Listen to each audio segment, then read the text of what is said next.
Hello everyone. Tonight we're stepping into one of the most horrifying royal deaths you've probably never heard of. And trust me, this is the kind of story that, once heard, is impossible to forget. Imagine this: a mighty king, once hailed as the sword of Christendom, slowly rotting alive under the scorching desert sun while his servants vomit from the stench of his corpse just outside the tent. Yeah, this is definitely not your typical bedtime story. And if you're thinking, it can't be that bad, well, good luck. Not everyone gets through this tale without losing some sleep. So, before you get comfortable, take a moment to like the video and subscribe, but only if you genuinely enjoy what I do here. Leave me a comment and tell me, where in the world are you watching from? And what time is it where you are right now? I always love imagining the silent companions out there, in the stillness of the night.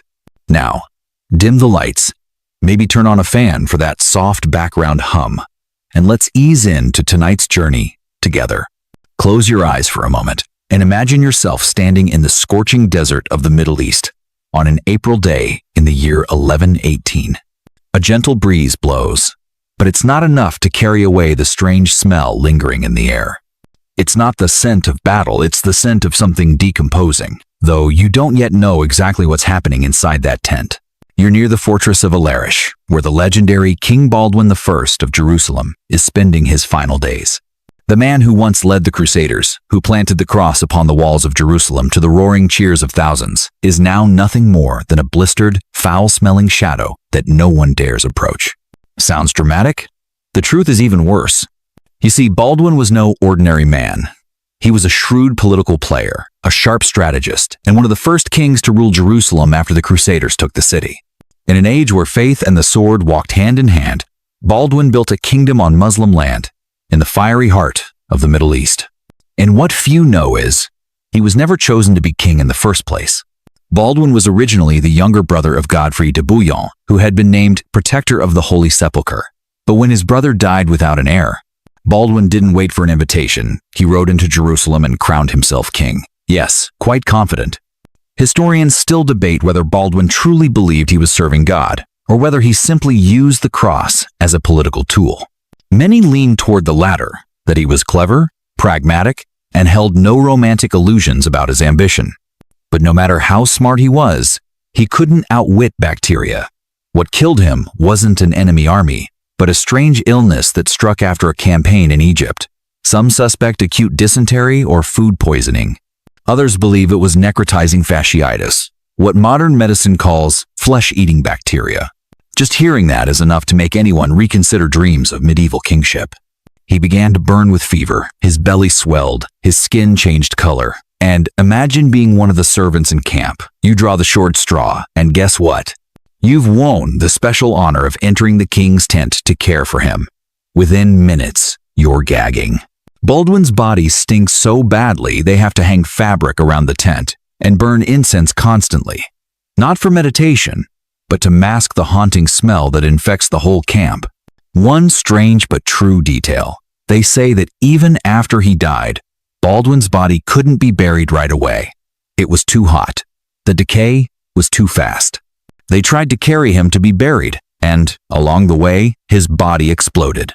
Yes, too much pressure. He burst like an overripe sack of meat. The gravediggers that day probably all changed careers afterward. I know what you're thinking. Come on, are you sure?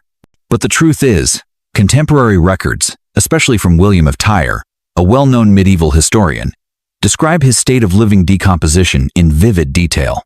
And while medieval writing often leaned toward the poetic, this part had very little poetry. And here lies one of history's cruel ironies. A mighty king, once hailed as chosen by God, ended his days in the form of something no one dared touch. A conqueror, killed by something that today could be cured with a round of antibiotics. Just a few pills, and he might have lived a few more years, or at least not exploded in front of everyone. The final days of Baldwin I were unlike any deathbed story you've ever heard. No candlelight, no beautiful last words, and certainly no grandchildren gathered around his bedside.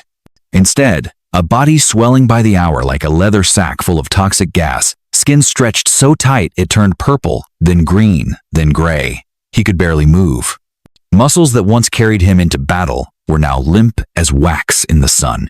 Picture it. He lies there, nearly motionless, with only his eyes still showing signs of life. Cloudy eyes, at times dazed, at times angry, at times pleading. There were nights Baldwin couldn't sleep, as if his organs were burning from within. His breath would grow rapid, like a man suffocating inside his own body. And he was still lucid. That was the most horrifying part. Lucid enough to feel himself rotting. The servants, they were no longer the heroic royal guard ready to die for their king like in the poems. No, reality was far crueler.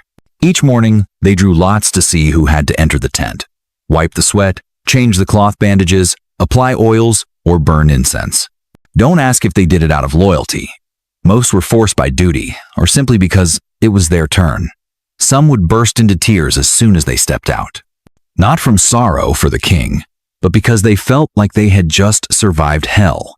The smell inside the tent was said to resemble half-cooked raw meat, mixed with human waste and the breath of sickness. And his family?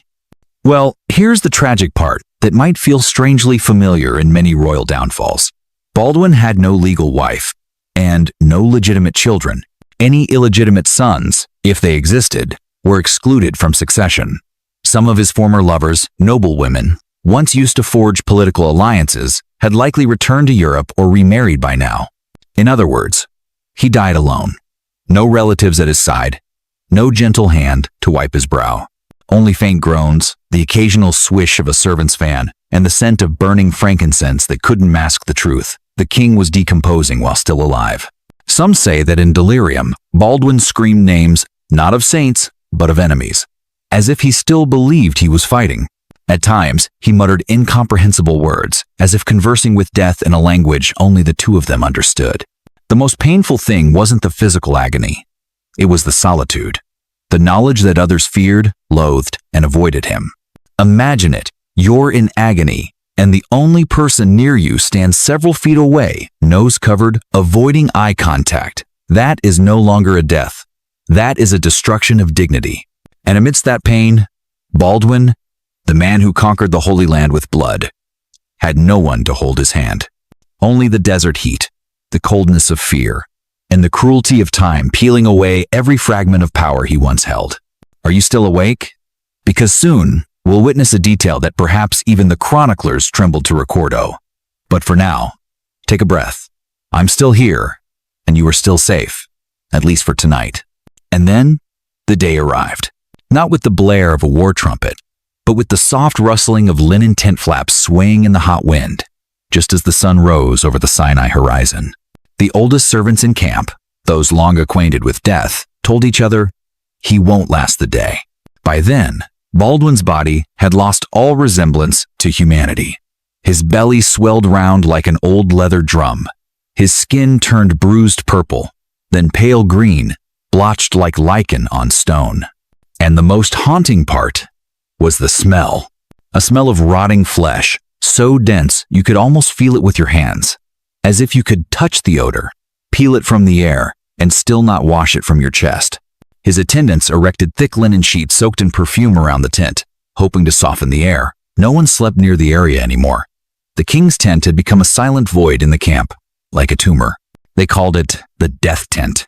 Only a rotating crew of 2 or 3 men stood watch through the night, and even they remained just outside the entrance, occasionally peeking in to check if he was still breathing. A young servant later recounted that on the afternoon before his death, Baldwin was gasping for breath, his eyes wide open, fixed on the tent ceiling as if tracking an invisible battle. In a rare moment of clarity, he turned his head toward the entrance and murmured, "I won Jerusalem, but no one will win me back." A sentence that, if written into an epic, might move people to tears. But when spoken from the mouth of a king leaking fluid from his pores, it became a tragedy, chilling and grotesque. And then he slipped away. No bells, no rites. An old servant nodded, turned away, and quietly pulled out a strip of black cloth. He hung it on the pole outside the tent. It sounds gentle, but you wouldn't want to stay and see what happened next.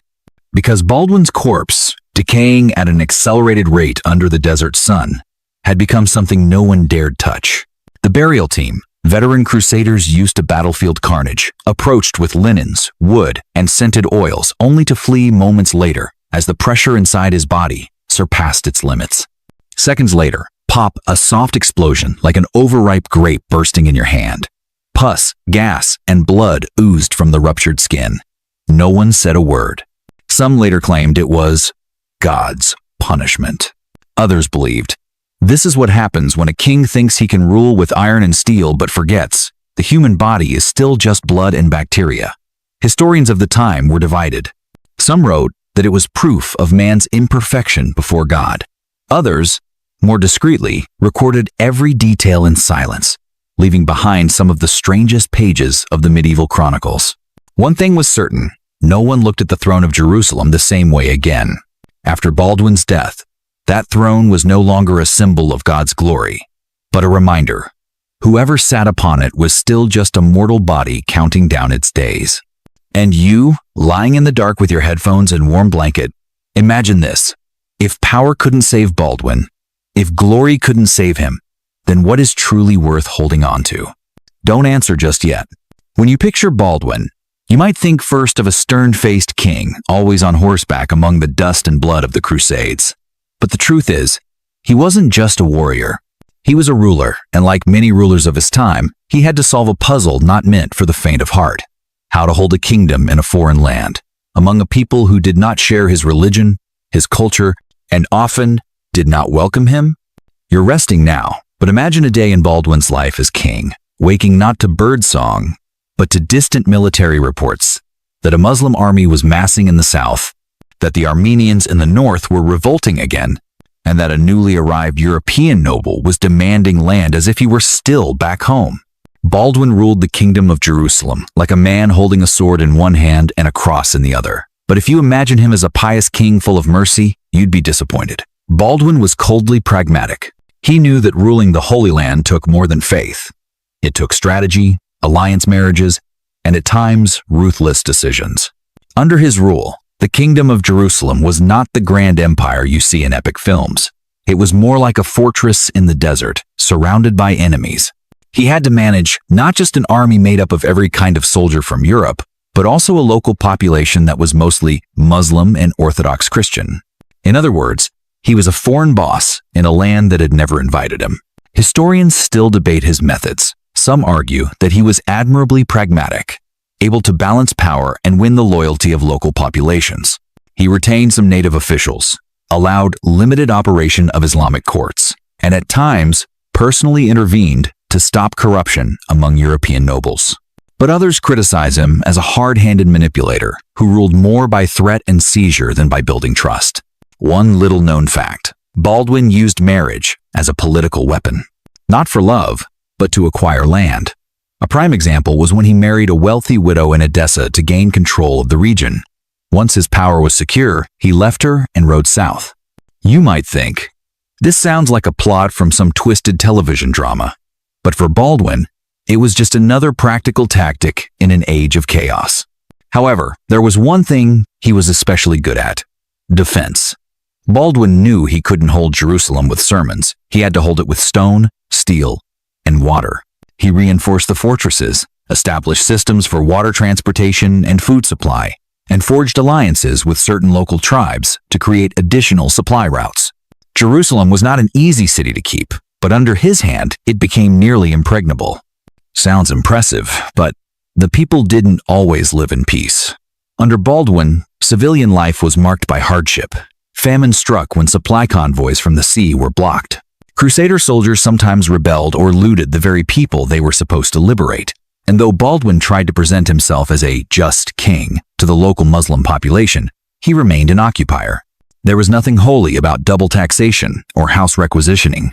You see, ruling a Crusader kingdom was nothing like the golden legends. It was the job of a man who never slept enough, was always being betrayed, and had to constantly choose between bad and worse. That's the truth. Baldwin lived like a lonely king in the desert, not because he lacked people, but because no one truly belonged there with him. His death was horrific, yes, but his life on the throne was no more pleasant. Do you still want to know what happened next? Don't worry, I'm still here, and the medieval dream is far from over.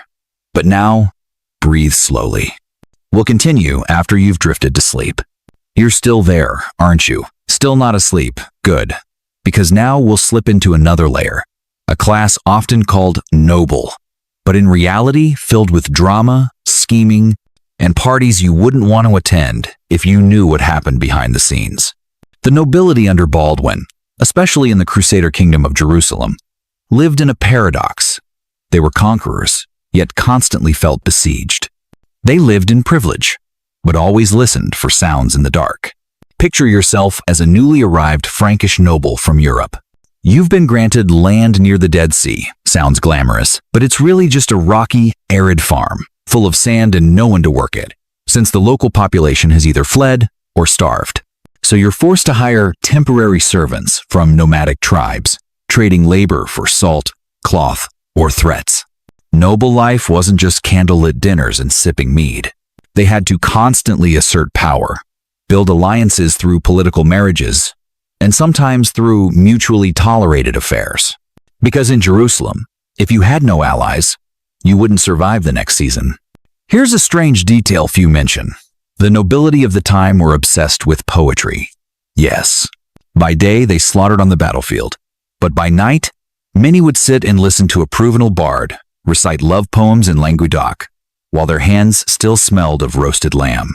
Perhaps it was the only way to remember they were still human. Some nobles brought tokens from home, cloaks from Burgundy, silver goblets from Flanders, or tiny saint statues placed on their bedside tables. They lived in hastily built stone villas, under dry heat and behind walls that constantly had to be reinforced out of fear of revolt. Beneath the velvet was chainmail, and beneath the courtesy, a deep-rooted anxiety. Historians still debate, did the noble class truly bring civilization to the East as they so confidently claimed? Or did they merely create a more elaborate version of occupation? Some sources suggest they improved certain irrigation systems and opened trade fairs. But just as many accounts tell of land seizures, forced conversions, and unreasonable taxes to fund their luxurious lifestyles. One thing is certain, they never felt at home. Crusader nobles always lived with a sense of impermanence. They carried with them the belief that one day they would return to Europe, wealthy, radiant, and recounting their glory by a warm hearth. But most never did. They either died in battle, collapsed at feasts with perhaps too much wine, or simply vanished from the records, as if they had never existed. You see, being a noble back then wasn't exactly a violet-colored dream. It was more like living in a medieval version of Game of Thrones, full of power, but equally full of fear. They were people trapped between faith, ambition, and loneliness. And you, listening in the dark, you share one thing with them. Sometimes it takes just one strange story to remind us that every dazzling light casts its own shadow. So, are you ready to step into the royal court, where battles weren't fought with swords, but were far more dangerous? If you're still awake, I'll tell you more. But if your eyes are already heavy, let me stand watch over your sleep. Did you know, even though society back then saw women as standing behind, the truth is that many noble ladies, mistresses, and even widows played critical roles in maintaining or disrupting the kingdom's order. They were the ones who held secrets, passed messages through servants, and wove political alliances like lace on a gown. Perhaps they didn't speak at the council table, but they were the reason a certain lord suddenly changed his mind the next morning. In Baldwin I's Jerusalem court, there was no shortage of European noblewomen. Some arrived with their knight husbands, others came on pilgrimage with their fathers and ended up married into local dynasties. Some were forced to marry former enemies to secure peace. Others quietly raised children who would never be called princes. And all of them, though wrapped in silk, had to master a survival skill, knowing when to stay silent and whom to speak to. Sounds exhausting, but you'd be surprised to learn many noblewomen lived more comfortably than their husbands. They managed family estates, oversaw storerooms, negotiated with merchants, and sometimes held tax rights over entire regions. Some ladies of castles in Acre or Jaffa were so sharp that even court knights were wary of them, but that made them targets. In a world where rumors killed faster than poison, even a misdirected glance could lead to accusations of witchcraft, or worse, disgracing the honor of the court.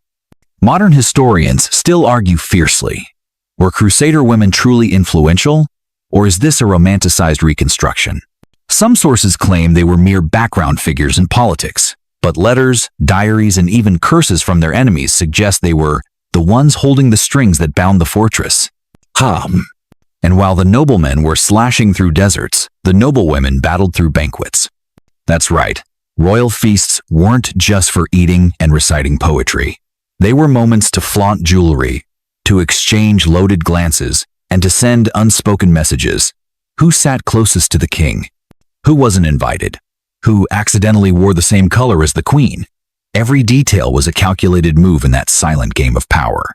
In truth, perhaps noble life wasn't so different from today's social media, always maintaining appearances, always afraid of gossip, and always staying alert among greetings that hid daggers up sleeves. And what about love? Sorry to say, love was a luxury. Very few noble couples of the time married for love. They married to exchange territory, to gain reinforcements, or to secure a promise of ceasefire. If love existed, it usually lived in dark corridors or in poetry. And sometimes it had to be buried forever to avoid ruin. You're lying there, hearing all of this, and maybe asking yourself, was it worth it? No one knows for sure. But one thing is clear, even though they lived in stone castles, wore golden armor, and dined on silver platters, deep down, they worried about the same things as you and I. Being left behind, being forgotten, and seeing all they built dissolve in an afternoon windstorm. In Baldwin I's time, the Kingdom of Jerusalem wasn't a wealthy dynasty with a stable ruling house like those seen in European epics. It was a brand new polity, carved by sword and shield, placed in the middle of a land where most of the population shared neither faith nor language, and certainly not welcome. Imagine being a young king, without royal blood, no lineage of rulers behind you, no time-honored advisors. What you had was battlefield fame and a bloodied sword. With that alone, Baldwin had to build an administrative system that could manage scattered territories, strong-willed Western lords, and a squeezed native population. So what did he do? He created a hybrid form of feudalism, blending European law with Middle Eastern realities.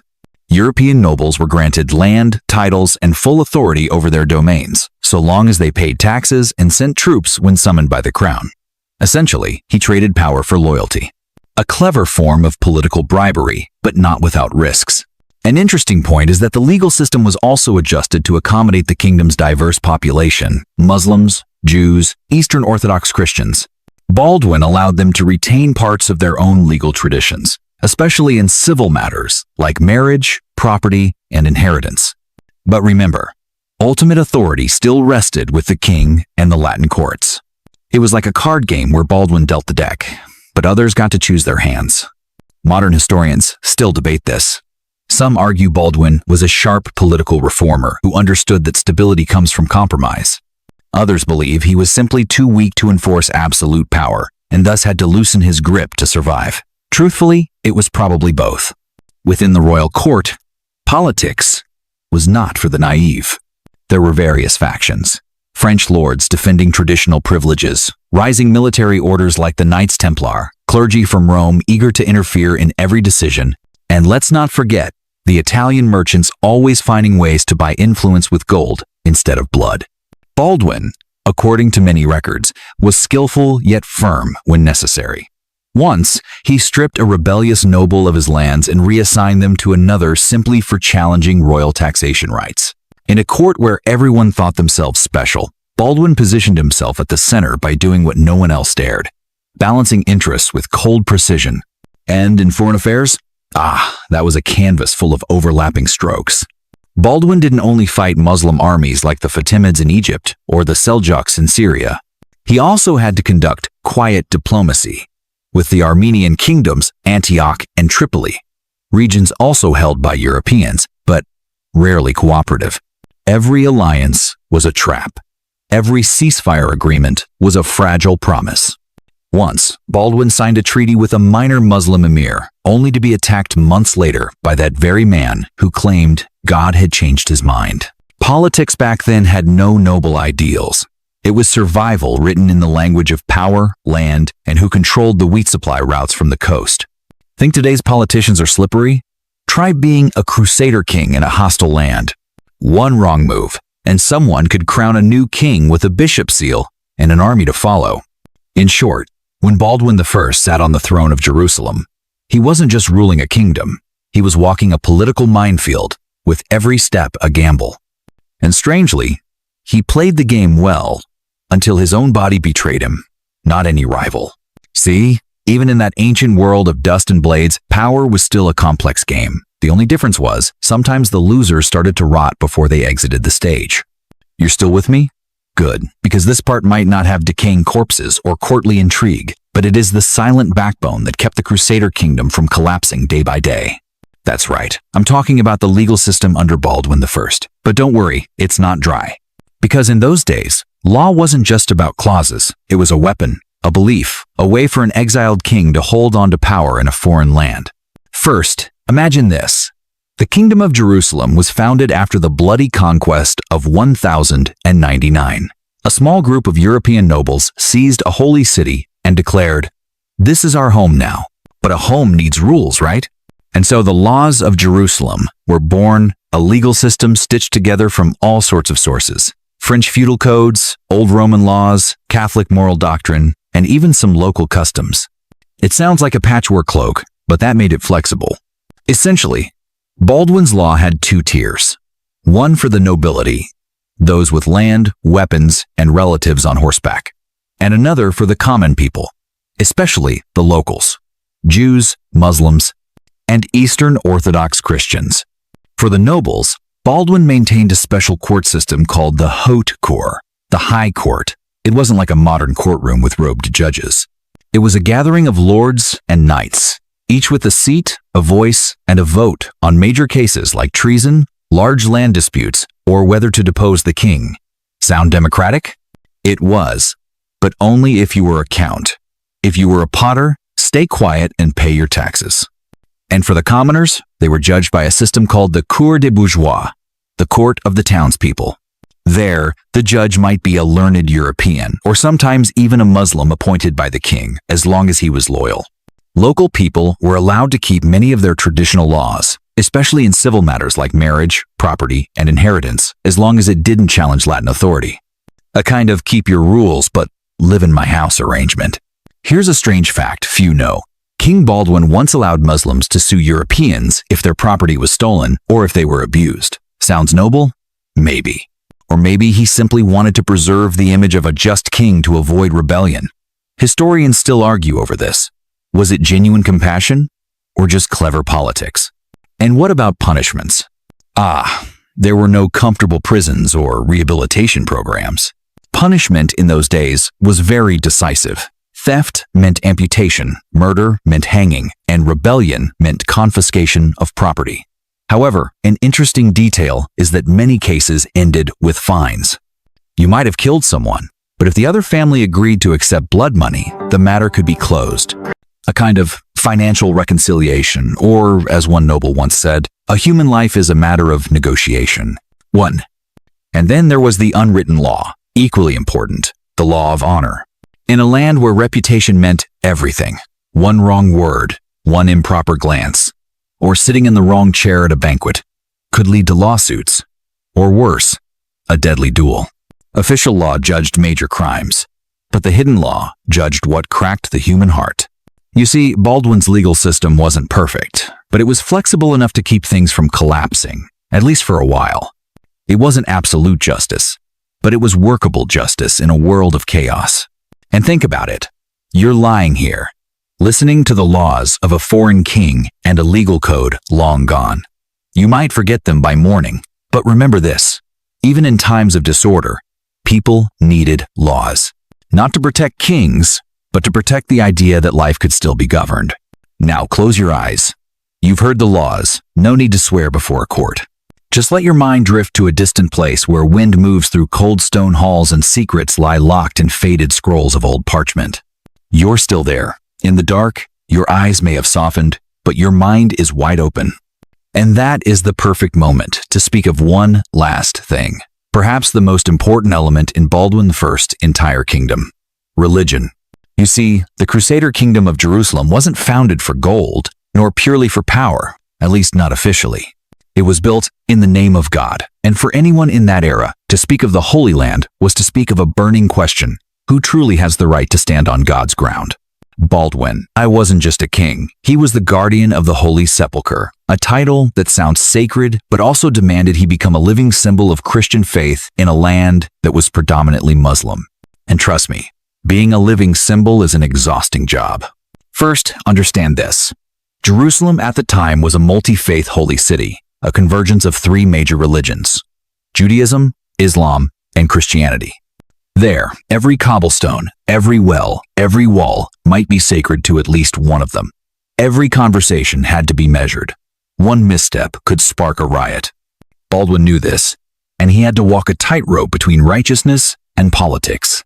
Officially, the kingdom was ruled under Latin Catholicism, with bishops, cardinals, and powerful monastic orders like the Knights of the Holy Sepulchre, the Hospitallers, all serving roles both religious and military. Yes, a monk in Jerusalem might preach the gospel one day and draw a sword the next.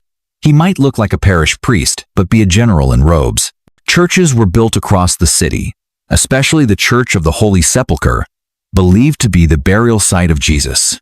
Baldwin took particular interest in reinforcing and funding this church, not only out of faith, but because he knew that controlling sacred symbols was the way to secure the loyalty of pilgrims from Europe.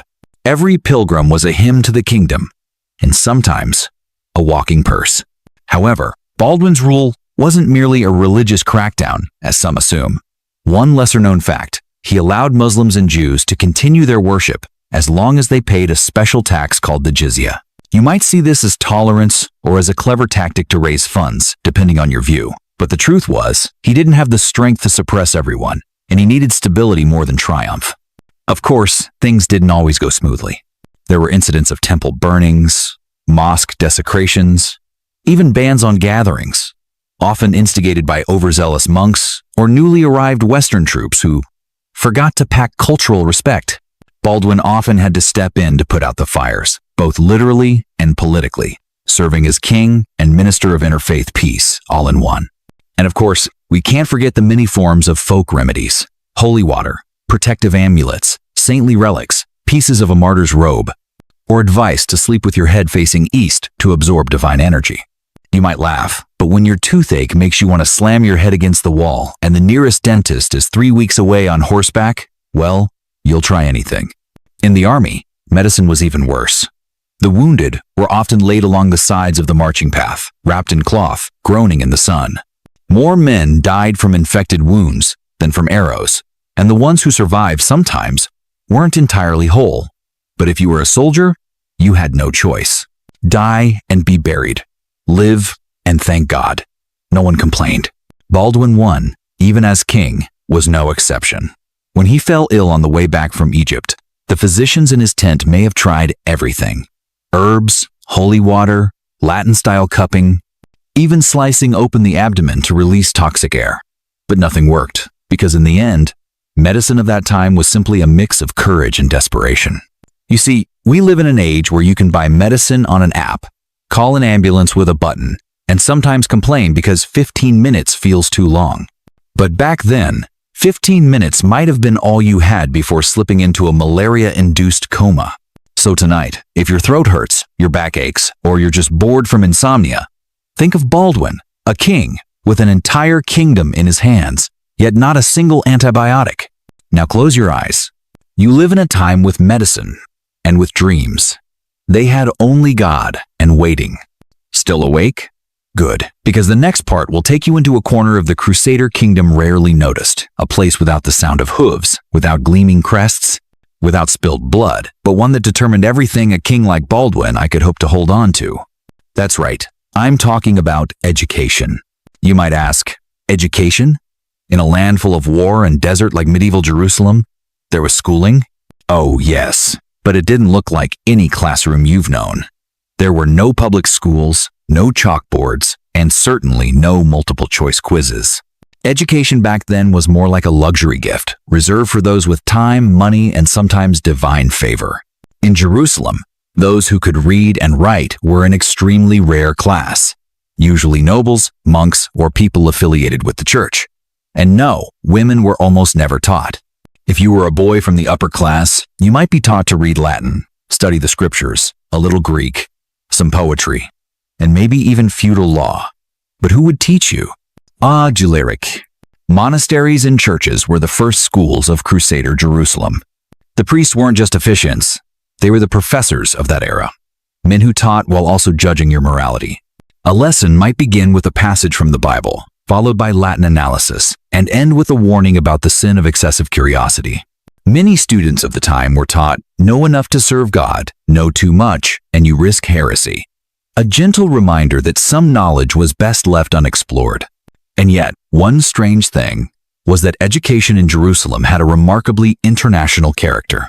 This was a land of pilgrims, Italian merchants, German mercenaries, and English monks, so language became critically important. Royal scribes had to know at least 2 or 3 languages: Latin to draft decrees, Arabic to communicate with locals, and French or Italian to negotiate with crusading delegations. You may not have heard it, but several small libraries were established in the monasteries of Jerusalem during Baldwin's reign. They preserved books brought from Europe, covering theology, rudimentary medicine, basic mathematics, and even astrology. That's right. Astrology was considered a useful tool for interpreting God's will through the stars. You didn't study just to be literate, but to know the best time to attack a fortress, according to the position of Jupiter. Some records show that Baldwin I sponsored the translation of ancient Greek texts into Latin so monks could access the knowledge of the past. This has led modern historians to debate. Was Baldwin more than just a warrior? Perhaps also a patron of knowledge? Or was it a political effort to win the favor of Catholic scholars from Europe? And what about the common people? Sorry. If you were a farmer, a blacksmith, or a spice trader, your education was survival. You learned how to sow crops, how to bargain with guards, how to avoid taxes through intuition and experience. There were no classrooms, but there was the school of life. Most people learned by observing, by word of mouth, and by watching others fail. However, one group stood out: the local Jews and Muslims. They had their own long-established educational systems, predating the Crusaders. Muslim children were taught to read the Quran in Arabic. Jewish children learned Torah and Hebrew. They had schools inside synagogues and mosques. Though they were taxed heavily and had fewer rights in terms of knowledge, they often surpassed even the Frankish nobility. By now you might ask, what's the point of education if the world is always at war? The answer lies here. It was knowledge that allowed Baldwin to hold the throne for as long as he did. Knowing how to draft treaties, read military reports, and interpret legal codes, these were invisible weapons, more powerful than any sword. And you, lying in your blanket, listening to a voice from the 12th century, you're doing something very few people of that era ever could. Learning without fear, without conscription, without bowing before the church. Under Baldwin I, the kingdom of Jerusalem was never truly at peace. Each morning, he might wake to a fresh report. The Fatimids were mobilizing in Egypt, Muslim cavalry crossing the Jordan Valley, or some northern lord had just spontaneously allied with the enemy. Here, peace was more fragile than trust in the honesty of a Genoese merchant. Immediately after taking the throne, Baldwin faced what we'd now call post-war shock. After the First Crusade's victory in 1099, most of the European warriors went home. What remained was a small group tasked with managing a vast, unfamiliar, and hostile land. In other words, Baldwin didn't just inherit a kingdom, he inherited a ticking time bomb. One of the first and most important military engagements under his reign was the Battle of Ramla, which in fact wasn't a single battle, but 3, spanning from 1101 to 1105. Each time, Muslim forces from Egypt, specifically the Fatimids, launched attacks on the southern coastal regions. And each time, Baldwin had to go to battle in person, often commanding a force vastly outnumbered by the enemy. Once, he had fewer than 300 soldiers to face thousands of Fatimids. And do you know what he did? He attacked first. Not out of recklessness, but because he knew that if he allowed himself to be surrounded, there would be no chance of retreat. Baldwin often chose the strategy of preemptive surprise, striking at the opponent's weak point and retreating swiftly, like a prayer barely finished. Historians still recall the Second Battle of Ramla, 1102, as a painful yet noble defeat. Baldwin's army was crushed. He narrowly escaped death, disguising himself as a common soldier to flee. But just a few months later, he returned with fewer troops, but undiminished resolve. And you know what? He won. With willpower, experience, and perhaps a little luck from the heavens. Beyond Ramla, Baldwin launched campaigns expanding the kingdom southward into the Sinai Peninsula and eastward into the Transjordan region, modern-day Jordan. He built and fortified key strategic castles like Montreal, Shawback, and Crac de Montreal, not just for defense, but to control pilgrimage and trade routes. In those days, whoever controlled the water controlled the land, and Baldwin understood that better than anyone. Still, he didn't always march into battle with a cross in hand. Once, to avoid a costly war, he signed a treaty with Arab emirs, allowing them to retain their land in exchange for tribute. Some historians view this as a compromise of faith, while others praise his pragmatism. After all, preserving his soldiers mattered more than gaining a few more miles of desert. There were also times Baldwin had to fight his fellow Europeans. Some lords from Tripoli, Antioch, or rising military orders weren't too keen on following a king without royal blood. He had to be both firm and diplomatic, sometimes using the sword, sometimes marriage alliances. That's right, warfare then wasn't only on the battlefield, but at the banquet table. Hearing this, you might think, this king probably never slept well. Exactly. With each campaign, Baldwin lost hundreds of men. Every victory left scars, both physical and mental. He had no endless reinforcements from Europe. Every pilgrim caravan bringing a few dozen new knights was a celebration. Every shipment of weapons and armor from Venice was a holiday. And every fallen soldier was an invisible candle burning on the heart of a king. That's what ruling through war looks like. Baldwin, I didn't have much time to govern in the traditional sense. He ruled by surviving, by attaching his image to courage and the unrelenting desire to keep the Holy Land in Christian hands. He was the first king of Jerusalem, not because anyone elected him, but because he was the one left standing when everyone else had fallen. Now you know. Every stone in Jerusalem's roads wasn't just stained with blood, it was soaked in the sweat of a man who traded his life to hold it. And so, your eyes may be weary, but your heart, I know, still beats slowly, listening to a story from a very distant time. You're still awake. I know, because there are still names unspoken, still stories that never made it into chronicles, were never mentioned in royal funerals, and never became legend. And tonight, we'll bow down a little, stepping away from thrones and shining armor to listen to the quiet sighs of those history often passed over like shadows, slaves, servants, and the non-believers in Baldwin I's Kingdom of Jerusalem. And then there was another group, the non-Christians. They did not follow Latin Catholicism. They might have been Jews living quietly in the old quarters, or Muslims who had survived the waves of cleansing. They were required to wear distinctive markers in public, paid higher taxes, and could not bring legal action against Christians in court. But they stayed. They still sold spices in the markets, still treated ailments with herbs for people they were forbidden to touch, and still whispered prayers when church bells rang. They were the embodiment of anonymous endurance, the silent walls of Jerusalem, ever present, ever supporting, but never acknowledged.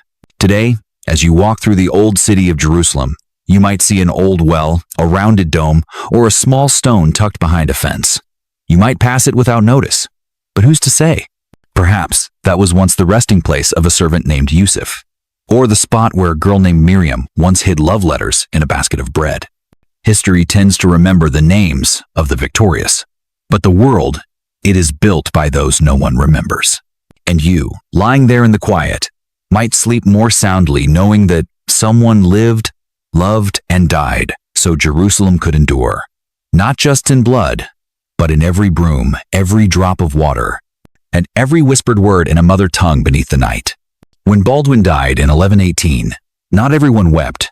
Some breathed a sigh of relief, others panicked, but all understood that a massive power vacuum had just opened, not because he was perfect, but because he was the last man strong enough to hold things together. He had no children, no lawful queen, no clear successor with widespread support. And that's when the daggers began to emerge beneath the cloaks. Baldwin II, his cousin, was chosen to take the throne. But don't think it was as simple as changing a nameplate. No one hands over a kingdom with a smile. Baldwin II had to fight not just external enemies, but internal factions. the lords of Tripoli didn't trust him. Antioch had its own ambitions. The military orders were beginning to develop independent power. A kingdom built by a conqueror was now beginning to rot from within. Geographically, the kingdom of Jerusalem, after Baldwin, I remained relatively stable for a few years. But what was lost was credibility. The gruesome death of Baldwin, the stench so foul no one dared enter his tent, the corpse bursting before burial, became the stuff of rumors that spread across the Mediterranean. People whispered, "Is God angry? Does the Holy Land reject foreign rule? Was the Crusader victory a sacred mistake?" Chroniclers of the time, and even now, recorded that belief in the divine mission of the crusade began to waver. Pilgrims no longer came to Jerusalem with only prayers. They began arriving with doubts. And what did the enemies do? They laughed, openly. The surrounding Muslim emirs, those who had once signed treaties out of fear of Baldwin, now began to stir again. They knew Baldwin II was not revered like his predecessor. They knew the defenses were starting to crack, and they waited for the perfect moment of weakness to strike. And what about the people inside the kingdom? They didn't see changes immediately, but they felt the wind shift. Taxes were still collected, mass still held, church bells still rang, but now no one remained who could silence an entire court with just a glance the way Baldwin I once did. The arguments between lords lasted longer. The battles over sacred land became more public, and those left out of power, the native population, the Muslims, the Jews, felt even more like tenants in the very city of their birth. You followed me this far, beyond the death of a king. So tonight, let's take one more step to a moment when power no longer rested in the hands of the dead, but trembled as it passed to the living. And no, it wasn't a scene of coronation filled with light, trumpet calls, and blooming flowers. It was a moment of silence, suspicion, and daggers hidden in sleeves. Because ascending the throne after Baldwin, I wasn't glory, it was burden.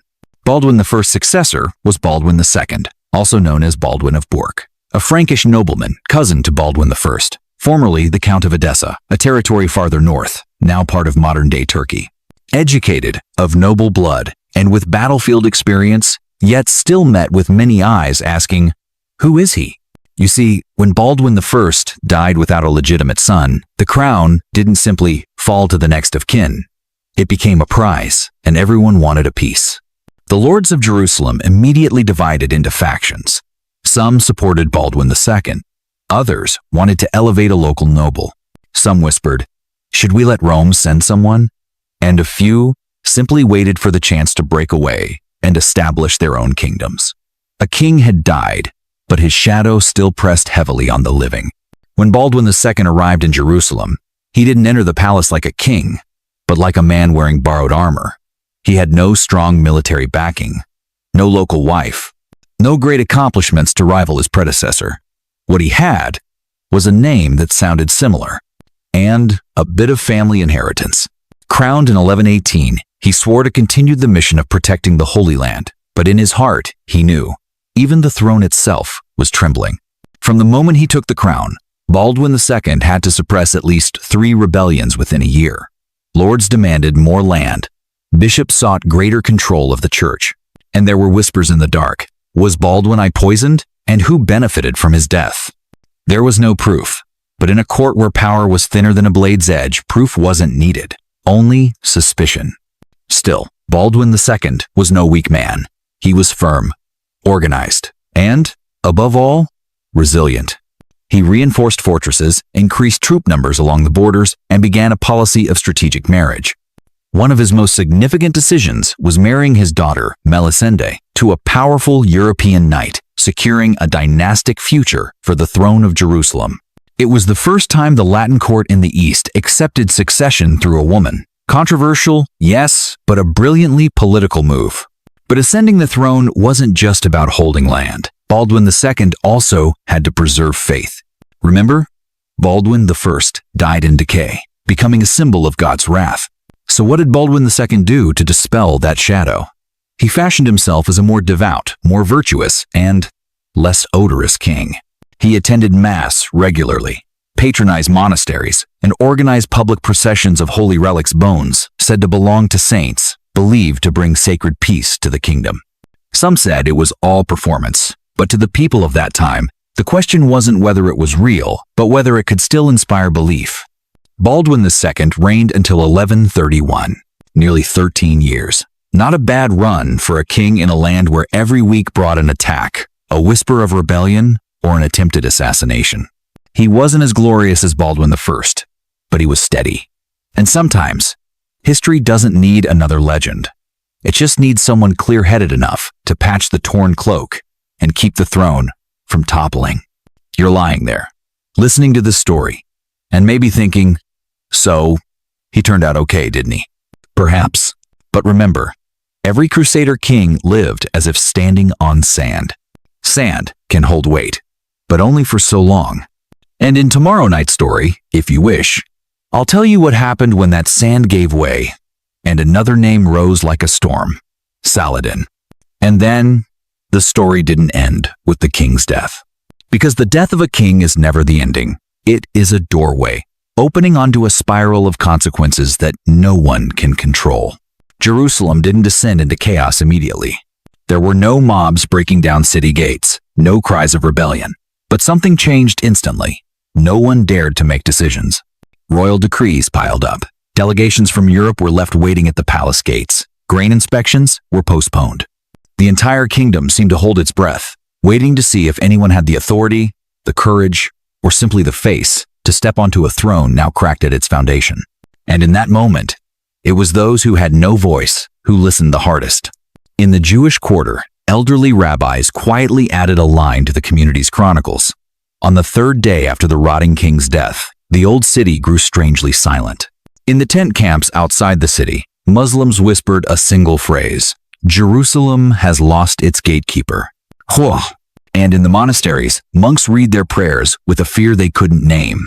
If the next king could not hold this sacred place, would all their prayers have been for nothing? In the darkness, unseen hands began to shift. A nobleman from Tripoli secretly sent a letter to a lord in Antioch. A group of Templars stopped guarding the pilgrimage roads and returned to their central barracks, without explanation. Some members of the palace guard began taking weapons home, just in case. And in that moment, at a quiet corner near the eastern wall, a man quietly buried his old helmet in the ground, not out of betrayal, but because he knew the era of Baldwin I had closed, and with it, a certain understanding of kingship, of God, and of what it meant to survive. Because after Baldwin won, those who rose were no longer conquerors. They were caretakers of the flag. Can you imagine it? Holding the flag is not the same as raising it. The flag bearer doesn't need to win, but must never let it fall. They must be skilled in compromise, silence, and forgetting the dreams they once dared to have. Baldwin II was one of those men. He wasn't a chronicler, but he understood history was watching. So instead of charging into battle, he stayed longer in council. Instead of punishing dissent with the sword, he used time, marriage, and sacred ceremony, like a carpenter using glue to mend a table beginning to split. Once, he ordered a relic procession through all the regions that had rebelled. The crowd bowed, kissed the bones wrapped in purple cloth, and many wept. Not because they believed, but because they feared. If the bones weren't holy, what was left to hold on to? And perhaps that was the strange strength of a kingdom like Jerusalem. It was not built from stability, but from the fear of losing everything. You might wonder, was it worth it? Maybe no one can answer. But the old walls are still there. The stones still darken under the sun. And if you listen closely, standing in the courtyard of the Church of the Holy Sepulchre, perhaps, you might still hear the whispers of those who died unnamed.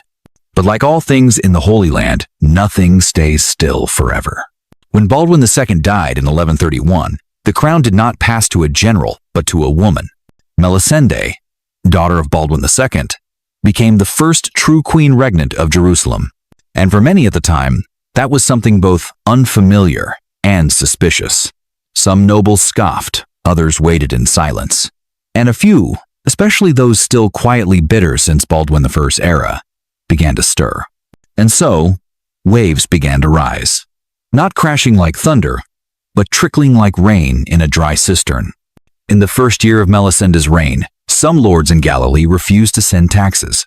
They cited failed harvests, but the court whispered they were testing the heat of the queen's throne.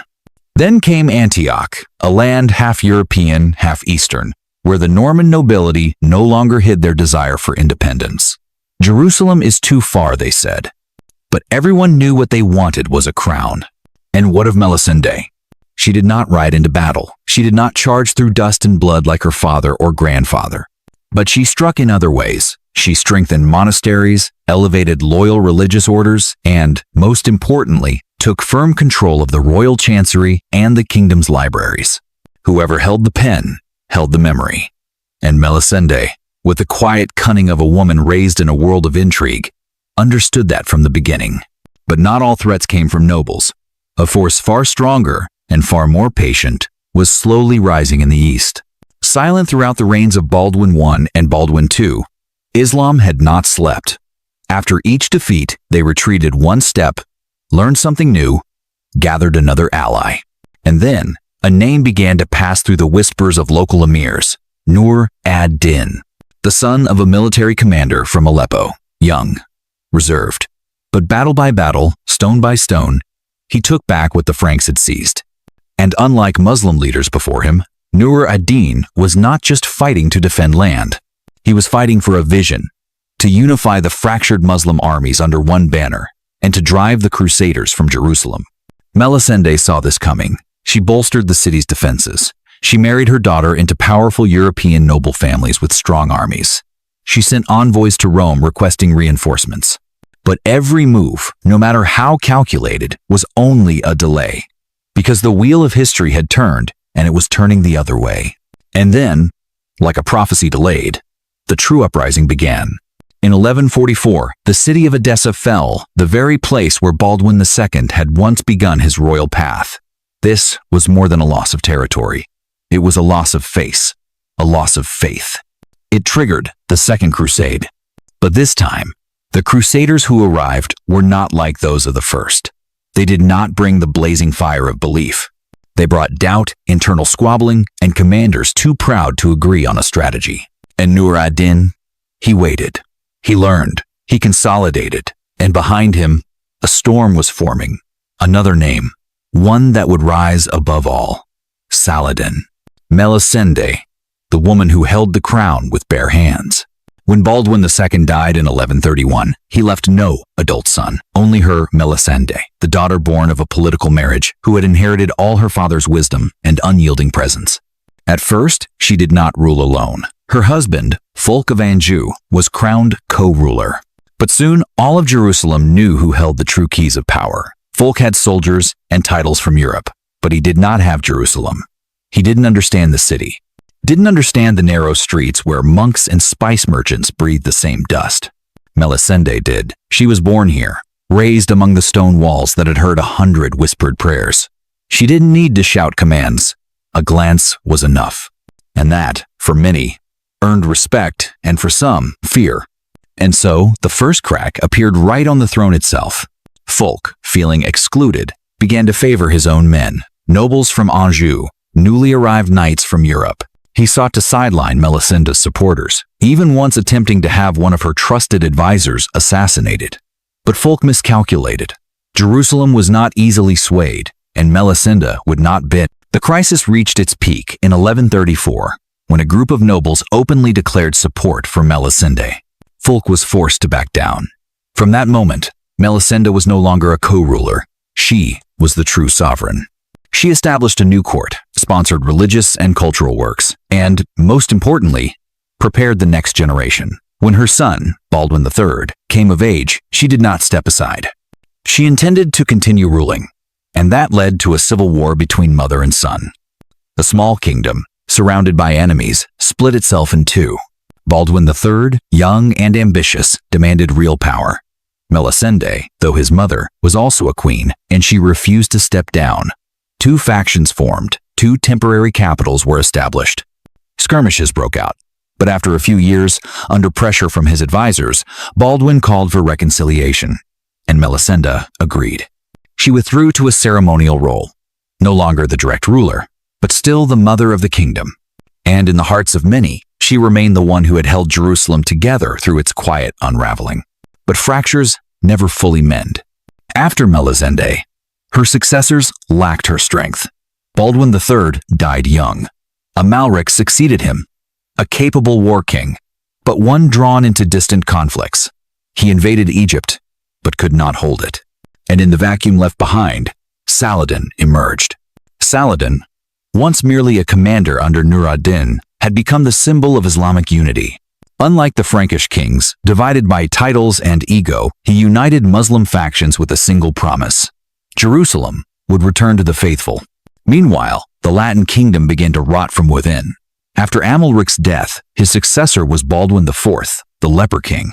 A young man afflicted with leprosy since childhood, still holding the sword, still attempting to reign. But real power slipped through his hands as factions tore at the court. Some backed his mother, Queen Agnes. Some backed the military. Others reached out secretly to crusading orders from Europe. And in all their quarreling, they failed to notice Saladin closing in like a summer storm gathering at the horizon. And then, in 1187, the Crusader dream collapsed. At the Battle of Hattin, the Crusader army was almost completely destroyed. Saladin marched toward Jerusalem, quietly, without fanaticism. He did not burn the city. He did not commit massacres. But he reclaimed it with the simplest weapon of all. Faith had died on the other side. When the last Latin noble walked through Jerusalem's gates, he turned back, not to look at the crown, but at those who had once held it. Melisende was long gone, but her name lingered like a shadow on old stones. A queen not born to wield a sword, but the last to hold the kingdom together with threads of will. Jerusalem fell in 1187, but not everyone left.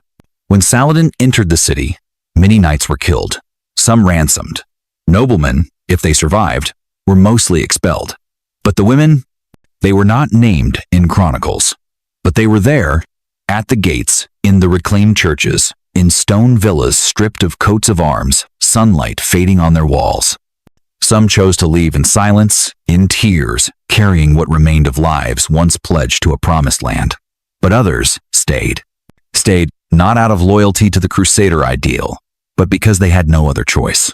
Some Frankish women, widowed and without family, were left behind like unclaimed property. Some were sold as slaves, married into Muslim households, or traded for hostages. But a very few, took an unexpected path, living quietly, converting, or fading into mixed communities of converted Franks and locals. Some later Arabic sources record, there are white women with golden hair, speaking the Frankish tongue faintly, living in houses near the Herod Gate. They do not meet strangers' eyes. But when they call their children, their voices still echo with a language from far away. And then, there were those women who never renounced their faith but also held no hatred in their hearts. They were nuns, most of them forced to leave their original convents, though later allowed by Saladin to remain under restricted conditions. In a handwritten letter from 1192, a nun named Agnes wrote to her sister who had fled to Acre, "We no longer have the bells, but God is still here. He is in the breath of morning, as I wipe the dust from the statue that has no head. He is in the light falling through the stone window, where the new guard just passed by, said nothing, only nodded. It may seem strange, but it was these women, though stripped of power and armor, who served as one of the few remaining bridges that kept post-conquest Jerusalem from truly collapsing. They taught their sons to speak 2 languages. They taught their daughters to write both Latin and Arabic. They kept small crosses hidden beneath floorboards, not to resist, but to remember. In a world where every old symbol was being replaced, these women did not lead revolutions. They planted roots, not the roots of power, but of memory, of identity, of deep humanism, that if Jerusalem could not be held by the sword, perhaps it could be held by the heart. Some later married locals. One child bore an Arabic name but read the scriptures. Another, named Fatima, kept a wax figurine of the Virgin Mary in a small wooden box. History does not record their names, but it was they who turned collapse into a kind of transformation. And you, listening to this story, you might feel it too, that kingdoms fall with the sound of swords, but cultures survive through whispers. After the fall of Jerusalem, it wasn't just the gates that changed hands, the blood within the city changed too. A new generation was born beneath the domes of mosques and between the Latin stone walls, carrying 2 heartbeats, one that bowed toward Mecca and one that murmured ancient prayers in Latin from a mother's memory. They were the result of arranged marriages, political unions, or, at times, quiet love stories, a runaway nun and a market guard, a widowed Frankish woman married as a second wife, a freed slave who chose to stay. No one wrote history for these children, but they lived. And they knew both sides in ways no one wanted to admit. They spoke fluent Arabic and Frankish. They knew how to bow before the imam in the mosque and how to nod before the relics their mothers kept in the corner of the house. One child was named Jean ibn Yusuf. A girl named Margaret called her father Abai. At first, they were met with suspicion. Muslims said they weren't pure enough to be faithful. Christians called them betrayed hearts. But time passed, wars grew wearisome, and the children grew with resilience. They became translators, messengers, teachers, not seated in court, but standing at the door between languages, not wielding swords, but opening paths to questions once considered forbidden. One record from 1195 tells of a man named Raoul ibn Musa, who taught mathematics to both Muslim and Christian students in Jaffa. It said that when he taught prime numbers, he would smile and say, "Like me, I cannot be divided by anyone's will." 1. The mixed generation, though they built no dynasty, created the cracks through which two worlds that once only knew how to kill each other began to hear. Yes, there was still prejudice, still hate, but in narrow alleys, where a mother told folk tales in two tongues, where a child drew a cross beside a crescent moon, the silence of history began to crack. And then, as if by an inescapable fate, the West wanted to return again. The Third Crusade had begun, and the name that made the entire East brace itself was Richard I of England. They called him Richard the Lionheart, a true warrior from distant England, carrying with him the belief that Jerusalem could be reclaimed through blood, through honor, and through the force of Western might. But he did not know the Jerusalem he dreamed of had changed. When he set foot in the Holy Land in 1191, he did not find a city in mourning, but a city still alive, living between two worlds, living through compromise, living with wounds that were slowly healing, wounds he was about to tear open again. Jerusalem, 1191. Outside the gates, Richard. Inside, Saladin. And in between were those who no longer knew which side to fear more. Each morning, the sun still shone through the narrow alleys of the old market. Roosters crowed beside voices calling in a mix of Arabic and broken Frankish. Children with double names, like Amal ibn Jacques, Layla de Moran, still ran to buy bread, haul water, gather herbs for their mothers. To them, war was just the reason their father didn't come home last night. They knew the silence of adults was more terrifying than the sound of trumpets. At a small church in the south of the city, a red-haired woman, her name was Isabel, but everyone called her Mother of Both Faiths, lit a candle beneath the altar. But when she returned home, she opened the window so her child could hear the muezzin's call to prayer from the minaret across the street. "That is also a prayer," she said. "We don't get to choose God's name, but we can choose to live kindly." Why? On the rooftops of old stone houses, where the Franks once flew their banners, now hung the drying clothes of girls in headscarves, learning to write Latin while reciting Arabic poetry. One girl, Miriam, daughter of a Frankish nun and a local physician, wrote her dreams in both languages. "I dreamed of two roads leading to the same well," she wrote. "One walked barefoot, one in iron shoes, but all were thirsty." Why? While outside, Richard and Saladin played strategy with their armies. Inside, the mixed children played the game of healing with whispers. A young potter, Rafik de Gibelay, had started carving the crescent and the cross on the same vase. Not to provoke, but because customers liked it that way. Buyers in the market didn't care where you prayed, they only wanted to know, is your salt fine enough? Can you make soup with both spices? Do you speak slowly enough that both old women, one Frank, one Kurdish, can understand? And when night fell, there were no chandeliers, no chants, only breathing, a shared breath. In a small kitchen near Herod's gate, 3 generations of women sat around the hearth. The grandmother was Frankish, the daughter Muslim. The granddaughter didn't know where she belonged. "Can you say your prayers?" "Yes." From both grandpa and grandma. "Yes, but I only trust mom's voice when I'm sick." And they laughed, a laugh that needed no justification.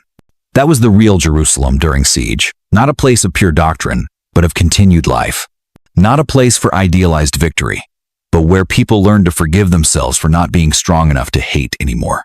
And you, if you're lying here listening, know this.